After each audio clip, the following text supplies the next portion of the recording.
Hello mga batuta, congrats natin si Cassie nanganak ngayon. At ang unang anak niya ay isang black tan na female. At sobrang pasalamat ko dahil mabilis lang po talaga siyang nanganak. At saka sobrang aliw ako dahil sobrang liit ng kanyang at hindi ako makapaniwala pala mga batuta. Dahil si Cassie ang lagi nanganganak siya ay lagi 2 or 3 puppies. Ngayon ay sumubra na ng inspect ko na puppies sa kanya. Ay ayan, pinutol ko yung puso niya. Ayan, dali-dali kong pununasan ang yung mukha ng ating puppy at saka female niya po yan. Ito namang pangalawa, nagtataka ako dahil bakit lumabas ganito ang kulay. Dahil si Cassie ay sulit na red.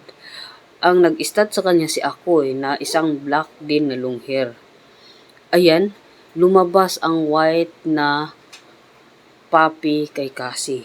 White po yan na female. Yan ang pangalawa nating batuta. Sobrang pasasalamat ko. Bakit rare color ang lumabas? Hindi ko expect yan mga batuta. Ayan, pinunasan ko agad ang kanyang mukha para yung maginhawa na ang paghinga ng ating mga apo. Pagkatapos, so fast forward lang to itong mga batuta baka akalain. Ito naman yung third puppy. Ay nagtaktaka pa rin ako dahil ang lumabas red color pa rin.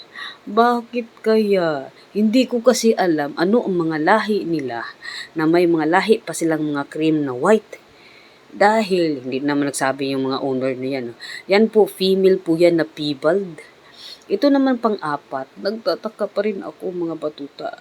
Dahil ang lumabas, white po siya na cream. Mga rare color po ang lumabas na tatlo natin na mga apuhis. Hindi ko expect talaga yan mga batuta.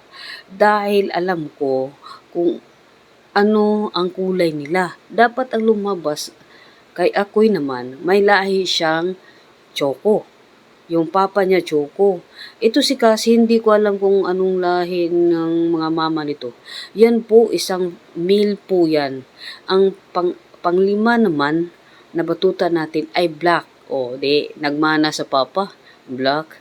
Pero ang nakapagtataka talaga, yan, female yan na black mga batuta.